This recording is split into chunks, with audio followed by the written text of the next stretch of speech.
नमस्कार, साहब संदेश से मैं अनिल कौशिक। न्यूज अपडेट 7 बजे कार्यक्रम भादरा आसपास में आप सभी दोस्तों का स्वागत है। दोस्तों, कार्यक्रम की शुरुआत करते हैं आज की मुख्य खबर से। और मुख्य खबर में सबसे पहले मैं आपको बताऊं वैक्सीनेशन के बारे में। तो आज कोवैक्सीन की 1400 डोज लगी है विभिन्न 9 केंद्रों पर। और दोस्तों, ये 1400 डोज जो विभिन्न लगी है, ये कई दिनों बाद में कोवैक्सीन की डोज आई है और आज वैक्सीनेशन हुआ है। और आज अगर 1400 डोज में से कुछ सेंटरों पर ये वैक्सीन बचती है तो कल फिर लगाई जाएगी, अन्यथा कल के लिए कोई आधिकारिक प्लान हनुमानगढ़ जिले के लिए या भादरा तहसील के लिए अभी नहीं आया है। और हमारे पास कोई सूचना इसकी नहीं है।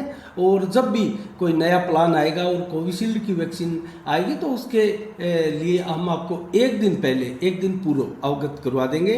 और अन्य मैं अगर आपको बताऊं तो आज तहसील में जो डोज 1400 लगी है वो दोस्तों पूरे जिले के अंदर आज 10,000 कोवैक्सीन की डोज लगी है। पूरे जिले में 10,000, जिसमें से 1400 भादरा में, हनुमानगढ़ में 4,000, नौर में 1400, पीलीभंगा में 1,050 और रावतसर में 1,000, संगरिया में 500, जबकि टिब्बी में 650 डोज कोवैक्सीन की लगी है।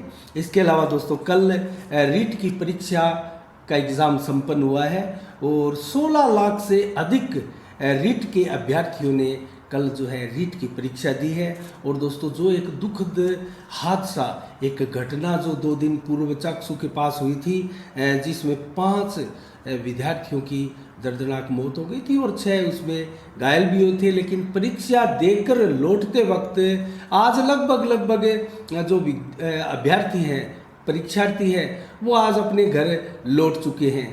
और तो दोस्तों, उनमें से किसी को भी किसी भी दुखद या अप्रिय घटना की हमारे पास कोई सूचना नहीं है। सभी शांतिपूर्वक अपने अपने घरों में रीट की परीक्षाएं देकर लौट चुके हैं।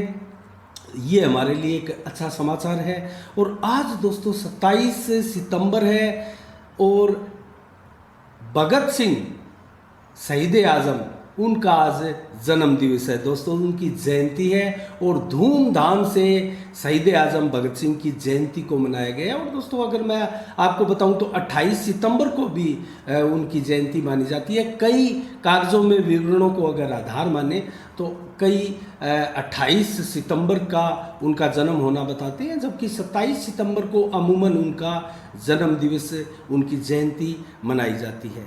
तो कुल मिला के ये उनकी 114वीं जयंती है। और भगत सिंह के बारे में मैं आपको बताऊं तो दोस्तों, इन तीनों को, जो तीनों शहीद थे, भगत सिंह, राजगुरु और सुखदेव, उनको 23 मार्च 1931 को फांसी की सजा दी गई थी, फांसी पर चढ़ा दिया गया था ब्रिटिश हुकूमत द्वारा। और दोस्तों, आज़ादी के लिए इन्होंने जो जंग छेड़ रखी थी उसको लेकर ब्रिटिश हुकूमत जो है वो परेशान हो चुकी थी इनके आंदोलनों से और इनके जज्बे के चलते।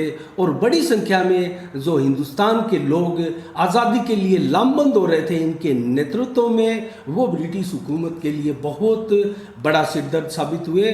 और अंत में उन्होंने 23 मार्च 1931 को इन तीनों को फांसी पर लटका दिया था। और दोस्तों, 27 सितंबर कहे या 28 सितंबर कहे, 1907 को जिला लायलपुर, जो कि अब फैसलाबाद पाकिस्तान में है, कि गांव बावली, जो कि उसको बंगा भी कहा जाता है, वहाँ शहीद आजम भगत सिंह का जन्म हुआ था। तो दोस्तों, इसके साथ अन्य खबर के बारे में मैं आपको बताऊं तो आज 27 सितंबर को किसानों के समर्थन में जो तीनों कृषि कानून है उनको वापस लेने की मांग को लेकर विभिन्न पार्टियों द्वारा दोस्तों आज भारत बंद का आह्वान किया गया था। पूरे भारत को बंद का आह्वान किया गया था। अगर पूरे भारत की टीवी चैनलों की आप रिपोर्ट देखें तो ये बहुत ही मामूली असर के साथ आज संपन्न हुआ है, लेकिन भारत बंद का असर किसी प्रकार से व्यापक दिखाई नहीं दिया। दिल्ली के आसपास के जरूर बॉर्डरों पर किसान जमा हुए और आवागमन बाधित रहा। लेकिन दोस्तों, हम अपने आसपास देखें तो नौर, भादरा, राजगढ़, तारानगर, रावतसर आदि कस्बों में दोस्तों किसी प्रकार किसान आंदोलन का जो असर है वो बाज़ारों पर दिखाई नहीं दिया और बाज़ार सामान्य गति के साथ रोज़ाना की तरह ही चले। और मुंसरी अड्डे के ऊपर मुंसरी जो टोल नाका है दोस्तों गुगामेड़ी की तरफ जाते हैं, वहाँ ज़रूर किसानों ने 2-3 घंटे बाधित किया, आवागमन जो है वो रुके। तो इसके अलावा दोस्तों आसपास के क्षेत्र में हमारे यहाँ कोई किसान आंदोलन का और बंद का, भारत बंद का असर नहीं देखा गया। इसके अलावा अन्य खबरों में मैं आपको बताऊं तो आज ज्ञापन दिया गया है दोस्तों, एक जोगीवाला गांव में मंजीत खां नाम के शख्स को स्प्रे पिलाकर मार देने का आरोप लगा था। उस आरोप को लेकर यहाँ भीम आर्मी और मुस्लिम महासभा द्वारा सामूहिक रूप से एक ज्ञापन उपखंड अधिकारी को सौंपा गया है और मांग की गई है कि दोषियों को जल्द से जल्द और कड़ी से कड़ी सजा दी जाए। इसको लेकर दोस्तों भीम आर्मी के रवि लहरी जो नगर अध्यक्ष है, राजीव कुमार नागर उपाध्यक्ष है, उमोर सिंह सचिव है, सतपाल बरोड़ के अलावा अयूब खां और सलीम खां आदि कई कार्यकर्ता इस अवसर पर मौजूद रहे। इसके साथ दोस्तों भादरा के आसपास की खबरों में हम आपको इतना ही बताएंगे दोस्तों। मंडी की ताज़ा फसलों के भाव बताएंगे, इसके अलावा मौसम का मिजाज भी आपको बताएंगे। उससे पहले दोस्तों हम आज एक समीक्षा करने जा रहे हैं उसी ज्वलंत विषय पर दोस्तों, जो भादरा कस्बे में एक प्रकार से उबाल लाए हुए हैं पिछले 6-7 दिनों से। आज 27 तारीख हो चुकी है। 20 तारीख को देर शाम की ये घटना है जब नाबालिग प्रिंस का अपहरण कर उसको अज्ञात मसाला फैक्ट्री, मसाला गोदाम में जो वहाँ बाईपास, नूर बाईपास जो है मोती प्लेस उसके पीछे बनी हुई है, वहाँ ले जाया गया और ले जाकर उसको दर्दनाक यातनाएं दोस्तों बंधक बनाकर दी गई। और जिस प्रकार की यातनाएं उसको दी गई, प्राइवेट पार्टों के साथ बहुत ही बर्बरता के साथ छेड़खानी की गई और मिर्च एक प्रकार से डाली गई। इस प्रकार की ये घटना और पूरे वायरल हुए 4 वीडियोस को देखकर पूरे राजस्थान में एक प्रकार से उबाल है और गुस्सा है कि नाबालिग के साथ कोई इस प्रकार का कृत्य कैसे कर सकता है। उसको लेकर दोस्तों लगातार भादरा में घटनाक्रम घटित होते जा रहे हैं और उस आक्रोश के बाद में 2 मुख्य आरोपियों को पुलिस ने गिरफ्तार किया और दोनों को दोस्तों शुक्रवार को जो पोक्सो कोर्ट है जिला मुख्यालय पर हनुमानगढ़ में, वहाँ उनकी पेशी की गई, उनको पेश किया गया और रिमांड मांगा गया और वहाँ से दोनों का 3 दिन के लिए रिमांड भी मिला था, जो कि आज 3 बजे पूरा हुआ। उसके बाद में आज फिर एक बार उनकी पेशी पोक्सो कोर्ट में की गई। उसका क्या रहा पेशी में दोस्तों, देर शाम तक ये समाचार हमारे पास नहीं पहुंच पाए, लेकिन हम आपको बताएं तो दोस्तों और पुलिस द्वारा रिमांड लेने की मंशा थी ताकि इस मामले पर से पर्दा हटाया जा सके। अभी भी शेष आरोपियों की गिरफ्तारी बाकी है दोस्तों। और जिस प्रकार से 4 वीडियो वायरल हुए थे उसमें एक प्रकार से घटना जो है वो क्लियर हो चुकी थी और उन्हीं वीडियो को देखकर ही सहज रूप से अंदाज़ा लगाया जाता है कि इन आरोपियों पर पोक्सो एक्ट लागू होता है। जिस प्रकार की बर्बरता बच्चे के प्राइवेट पार्टों के साथ इन्होंने की उसको लेकर।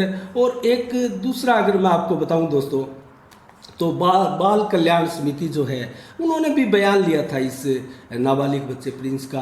और नाबालिग के बाद में दोस्तों लड़की के बयान लेने के लिए भी संभवतः आज या कल बाल कल्याण समिति भादरा में आ सकती है। इसको लेकर भी दोस्तों चर्चाएं हैं। और जिस प्रकार से 25 तारीख को बाजार के बनिया वर्ग की एक सामूहिक सभा हुई बापूवाला अतिथि सदन में और उन्होंने एक प्रदर्शन करते हुए जुलूस के रूप में उपखंड अधिकारी को ज्ञापन सौंपा था और वहीं डिप्टी महोदय भी मौजूद थे और उन डिप्टी महोदय को भी ज्ञापन दिया गया। और ज्ञापन में मांग की गई थी कि बेटी को न्याय मिले और मामले की गहराई से जांच हो और जो प्रिंस के 5, 7, 10 आरोपी हैं और उन्होंने मिलकर जो कोई ग्रुप बनाया व्हाट्सएप ग्रुप और वहाँ लड़कियों की फ़ोटो को एडिट करने का काम करते थे और इस प्रकार की घटनाओं को लेकर ये गैंग बताई गई और साइबर अपराधी उनको एक प्रकार से बताया गया। उसको लेकर पुलिस ने ज्ञापन लिया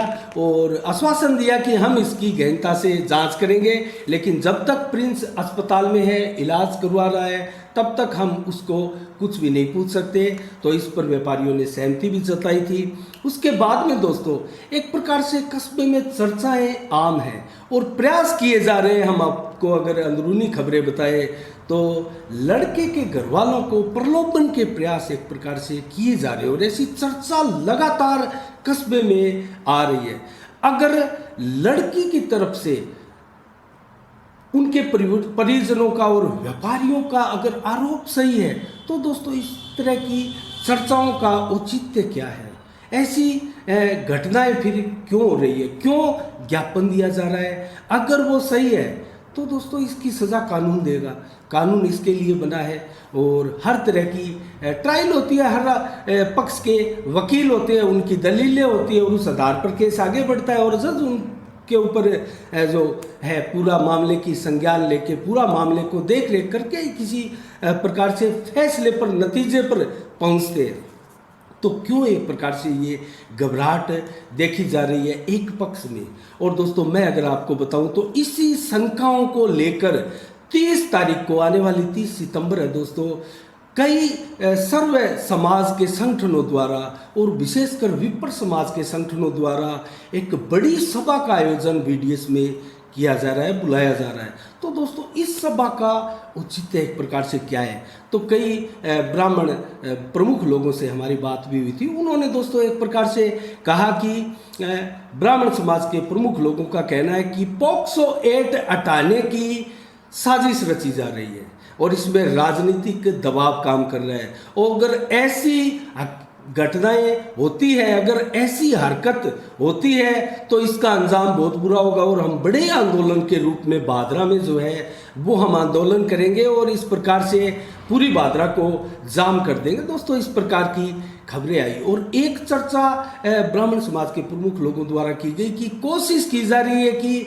मेडिकल रिपोर्ट जो है वो लाइट बना दी जाए, उसमें बच्चे की चोटों को जो है ज़्यादा गंभीर ना दिखाते हुए लाइट बना दी जाए ताकि केस में कुछ दूसरे पक्ष को रिलीफ मिल सके। तो ऐसी चर्चाएं हैं। उन चर्चाओं के बीच में ये 30 तारीख की 30 सितंबर की एक बैठक जो बुलाई गई है, सभा जो बुलाई गई है, देखते हैं दोस्तों उस सभा में क्या होता है और इस सभा का नेतृत्व कौन करता है। हमारे सामने कई बड़े नेताओं के नाम भी आ रहे हैं दोस्तों। संभवतः 30 सितंबर को वो बड़े नेता कहीं ना कहीं राजनीतिक लाभ के लिए या फिर किसी प्रकार से किसी भी उद्देश्य के लिए या फिर इंसानियत के लिए, जिस प्रकार से नाबालिग प्रिंस के ऊपर ये घटना अंजाम दी गई है, एक बर्बरता की गई, उसको लेकर दोस्तों वो अगुवाई कर सकते हैं और उनकी अगुवाई में ये आंदोलन फिर कहाँ जाएगा, किस प्रकार से आगे रुख अख्तियार करेगा, मोड़ देगा, ये देखने वाली बात है। लेकिन एक चीज़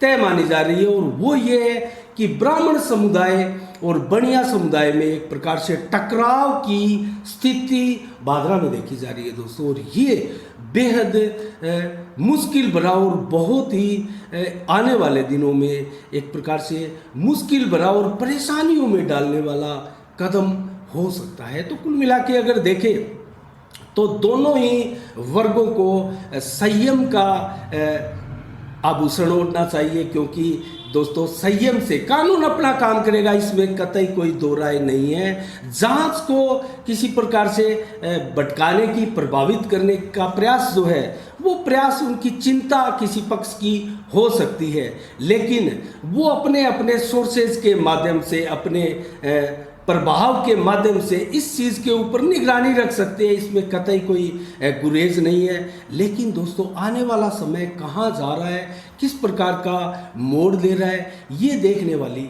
बात है। 30 सितंबर को दोस्तों क्या अन्य मांग हो सकती है, जो सर्व समाज के लोगों का प्रदर्शन होगा, उसमें अगर एक चीज़ देखी जाए तो 2 आरोपियों को अभी तक गिरफ्तार किया जा रहा है, जबकि ये वीडियोस में दिखाई दे रहे थे 6 से 7 लोग, उनकी अभी तक गिरफ्तारी नहीं हुई है। तो एक ये पॉइंट बनता है कि सभी आरोपियों की जल्द से जल्द गिरफ्तारी का दबाव पुलिस प्रशासन पर बनाया जाए। तो इसको लेकर भी संभवतः 30 तारीख को कोई रणनीतियाँ बन सकती है। और इसके अलावा दोस्तों जो 2 अभी आरोपी गिरफ्तार हुए हैं। उनकी एक बार 2 बार, अगर आज की पेशी की देखें तो 2 बार उनकी पेशी जो है न्यायालय में हो चुकी है। और पुलिस की छापामार टीम दोस्तों जगह जगह छापामारी कर रही है, लेकिन अभी तक पुलिस के पास संभवतः कोई सुराग नहीं है कि शेष आरोपी कहाँ छुपे हैं। उनके परिजनों से भी मुलाकात की जा रही है, उनको भी दोस्तों थाने बुलाकर पूछताछ की जा चुकी है और आगे भी ऐसा होने जा रहा है। और जल्दी अगर डिप्टी महोदय की बात माने दोस्तों, तो कल ब्राह्मण समाज के कुछ प्रमुख लोगों को डिप्टी महोदय ने बुलाया था और उनसे वार्ता की थी।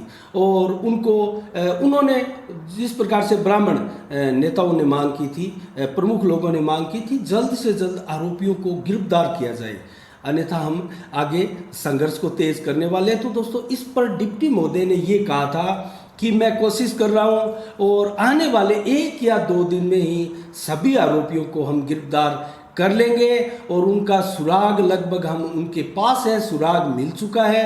तो देखते हैं दोस्तों क्या होता है। लेकिन अभी तक अगर देखें तो बादरा में इस मामले को लेकर माहौल गरमाया हुआ है और किसी भी प्रकार माहौल को हम कमतर नहीं मान सकते दोस्तों। ये जो नाबालिग के साथ एक प्रकार से बर्बरता और ज्यादती और जघन्य अपराध एक प्रकार से किया गया था, उसको लेकर आक्रोश जो है लगातार लोगों में बना हुआ है। और दूसरे पक्ष की तरफ से दोस्तों जिस प्रकार से ज्ञापन दिया गया था और बेटी के साथ छेड़छाड़ का आरोप लगाया था, उस मामले में कितना दम है, कितना उसमें सच्चाई है, ये भी पुलिस का जांच का विषय। पुलिस लगातार लगी है इस विषय में जांच करने। अगर दोस्तों बेटी के गुनाहगार है ये नाबालिग, जिन्होंने ग्रुप बनाकर एक प्रकार से व्हाट्सएप ग्रुप बनाकर फोटो एडिट करके और या किसी प्रकार की ब्लैकमेलिंग को अंजाम देने का प्रयास भी किया है, या इनकी स्कीम थी, या इस प्रकार की योजनाएं ये लोग बना रहे थे, तो निश्चित रूप से इनके ऊपर कार्रवाई होनी चाहिए दोस्तों। क्योंकि नाबालिग है, लेकिन नाबालिग को भी ये लाइसेंस नहीं मिल जाता कि आप किसी प्रकार के गुनाह को अंजाम दे दें। तो दोस्तों ये दोनों और ये चीज़ें लागू होती है। पुलिस के ऊपर बहुत बड़ी जिम्मेदारियां है, बहुत बड़ा भार है और दोनों तरफ से एक प्रकार से निष्पक्ष जांच करनी है और दोषियों को सजा तक पहुंचाना है। तो दोस्तों बहुत बड़ी जिम्मेदारी है, बहुत बड़ा काम है। और मैं तो सभी बादरा के वर्गों से निवेदन करूंगा कि आप जायज मांग और उचित मांग और न्याय के लिए संघर्ष कीजिए। अगर किसी के साथ ज्यादती हुई है, अन्याय हुआ है, तो उसके लिए न्याय की आप मांग कीजिए। किसी भी पक्ष का आप पक्ष ना लीजिए और किसी का आप बेवजह विरोध ना कीजिए। बेटी सबकी बराबर होती है, बेटे भी सबके बराबर होते हैं, समानता का सभी को अधिकार है। लेकिन अगर हम समाज में देखें और वर्तमान के समाज में देखें तो जरूर बेटियों को हम प्रथम पायदान पर रखते हैं और ये रखना भी चाहिए, क्योंकि बेटियों को लाड प्यार चाव मिलना चाहिए। लेकिन दोस्तों अगर किसी प्रकार की ज्यादती किसी नाबालिग लड़के के साथ हुई है और बेटी का पक्ष जो है वो इतना मजबूत नहीं है, तो लड़के को भी न्याय मिलना चाहिए और किसी प्रकार से अपराधियों को बख्शना नहीं चाहिए। तो आज की समीक्षा में दोस्तों इतना ही। अब हम आपको जल्दी से मंडी के भाव बताएंगे और मौसम का मिजाज भी बताएंगे। शुरुआत करते हैं आज के मंडी के भावों की। नौर से तो दोस्तों नौर में नरमा जो है 6500 से 6900 रुपये की बोली अंतिम लगी, जबकि कपास की बोली 6200 से 6551 की लगी और सरसों में 7450 से लेकर 7800 की बोली लगी, गुआर में 5200 से 5651 की और चना में 4800 से 5162 की बोली नौर में लगी है। मूंग की बोली जो है 5500 से प्रारंभ होकर 6716 तक चली, जबकि मोट की बोली 5500 से 7171 तक चली है और अरंड की बोली 5300 से 6086 तक चली। जबकि एलनाबाद मंडी में अगर भाव देखें तो सरसों 7500 से 7681 की अंतिम बोली लगी और नरमा में 6100 से 7041 की बोली लगी, जबकि कपास में 6300 से 6575 की बोली लगी, ग्वार में 4100 से 5500 रुपये की बोली लगी है, जबकि चना में 4800 से 4910 की बोली अंतिम लगी है। मूंग में 4100 से 6000 की बोली लगी है और गेहूं में 1800 से 1841 की बोली लगी है। मूंगफली में 4200 से 5455 की बोली लगी है। और आदमपुर में सरसों देखे तो अंतिम 7800 की बोली लगी है। और हिसार में अगर सरसों देखे तो अंतिम 7720 की बोली लगी है।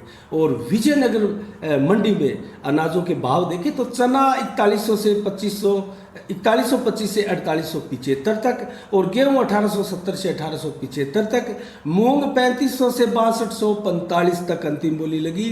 कपास की अंतिम बोली 4700 से 5925 लगी, जबकि ग्वार की बोली अंतिम बोली 5631 रुपये लगी है। और ज्वार की बोली 1572 से 1685 लगी है। बाजरा की अंतिम बोली 1671 से 1680 तक रही। और सरसों 7400 अंतिम बिकी, और जौ भी 2160 अंतिम बिके। और सरसा मंडी हरियाणा की नज़दीक मंडी है, उसका भाव देखें तो दोस्तों सरसों 7710 रुपये का अंतिम भाव रहा। और नरमा में 6500 रुपये से 6962 रुपये की बोली लगी। और कपास में 6000 से 6791 की बोली लगी। और ग्वार की बोली 5000 से 5476 तक चली, जबकि गेहूं में 1700 से 1855 तक की बोली लगी। और रावतसर में नरमा अगर देखें तो 6400 से 7300 रुपये तक की बोली लगी है। और बाजरा मंडी का हाल देखें दोस्तों तो बाजरा 1564 रुपये की अंतिम बोली बाजरा में लगी है। और गेहूं की अंतिम बोली बाजरा में 1821 की लगी है। मूंग में 5400 से 5860 की बोली लगी है, जबकि प्याज 1600 रुपये, और लहसुन जो है 4500 रुपये, और टमाटर 2000 से 2500 रुपये तक की बोली लगी है। और अंतिम मंडी आज की राजगढ़ का अध्ययन करें तो सरसों 7600 रुपये अंतिम बोली, ग्वार की अंतिम बोली 5775 रुपये, जबकि चना की अंतिम बोली 5700 रुपये, मूंग की अंतिम बोली 6400 रुपये, मोठ की अंतिम बोली 6700 रुपये, और मेथी की अंतिम बोली 6700 से 7000 रुपये, जबकि गेहूं की अंतिम बोली 1900 से 1925 रुपये, और जौ की 1950 रुपये अंतिम बोली रही। बाजरा की 1560, जबकि तारामीरा की अंतिम बोली 6400 से 6500 रुपये तक रही। तो दोस्तों ये रहे मंडी के आज के ताज़ा भाव। अब हम मौसम के मिजाज का पता लगाते हैं। तो आज दोस्तों दिन भर उमस का भी वातावरण रहा, और गर्मी रही, धूप खिली रही, और हवा जो है 11 से 18 किलोमीटर की रफ्तार से चली। और ये दिन भर बादल जो है 65% तक छाए रहे। तो कुल मिला के 32 डिग्री का टेम्परेचर आज दिन में रहा। और रात का अगर टेम्परेचर का अनुमान लगाए तो दोस्तों 30 से 31 डिग्री का टेम्परेचर आज रात्रि को रहने वाला है, जबकि हवा जो है उत्तर से पूर्व की ओर 7 से मात्र 11 किलोमीटर की रफ्तार से चलेगी। इससे आप अंदाज़ा लगा सकते हैं कि हल्की गर्मी, उमस का वातावरण हवा में रहेगा। बादल जो है 98% छाए रहेंगे, लेकिन उसके बावजूद बरसात की कोई संभावनाएं नहीं है। मौसम कुल मिला के ठीक ठाक रहेगा रात्रि को। कल 28 सितंबर के मौसम का अनुमान लगाएं तो सुबह 6 बजे से 12 बजे तक का मौसम मैं कल आपको बताऊं तो 28 से 31 डिग्री टेम्परेचर रहने वाला है कल दिन में। और हवा का रुख 11 से 18 किलोमीटर प्रति घंटे की रफ्तार से रहेगा। बादल जो है 69% तक छाए रहेंगे। उसके बाद में वर्षा जो है 1.1 मिलीमीटर बरसात की संभावनाएं जरूर व्यक्त की गई है। ये संभावनाएं कोई ज़्यादा नहीं है। 12 से 6 बजे का मौसम का अनुमान लगाए तो दोस्तों यहाँ जो है तापमान कुछ बढ़ेगा, उमस बढ़ेगी, गर्मी बढ़ेगी, और तेज़ धूप जो है दिन में 12 बजे के बाद में ज़्यादा निकलेगी। और हवा भी 11 से 14 किलोमीटर ज़रूर रहेगी, लेकिन बादल जो है वो छाए रहेंगे 100%। और वर्षा वो है 0.5% 5 बरसात की है संभावना है, जो कि ना के बराबर ही है। और शाम को का देखें तो दोस्तों यही लगभग बादल 51% जो है छाए रहेंगे। और मौसम 31 से 33% टेम्परेचर के साथ कुछ ठंडा होने लगेगा। उसके बाद में रात का मौसम अगर देखें तो बरसात तो नहीं होगी, लेकिन हवा जो है 7 से 11 किलोमीटर की रफ्तार से ही चलेगी, जो कि बहुत कम है। और बादल जो है 100% छाए रहेंगे। तापमान 28 से 29 डिग्री रहने की संभावना है। तो ये रहा दोस्तों कल का मौसम। तो कल बरसात की कोई ज़्यादा संभावनाएं नहीं है। तेज़ धूप जरूर निकलेगी, उमस रहेगी, बादल भी बने रहेंगे और मिश्रित मौसम रहेगा। सुबह सुबह ज़रूर एक बार बरसात का वातावरण बन सकता है। तो आज के समाचारों में दोस्तों इतना ही। कल ठीक शाम 7 बजे फिर आपसे रूबरू होंगे नए समाचारों के साथ, नई खबरों के साथ और नई समीक्षा के साथ। तब तक के लिए आप अपना बहुत बहुत ख्याल रखिएगा। मुझे दीजिएगा इजाजत। साफ संदेश से मैं अनिल कौशिक। नमस्कार। जय भारत, जय जय राजस्थान।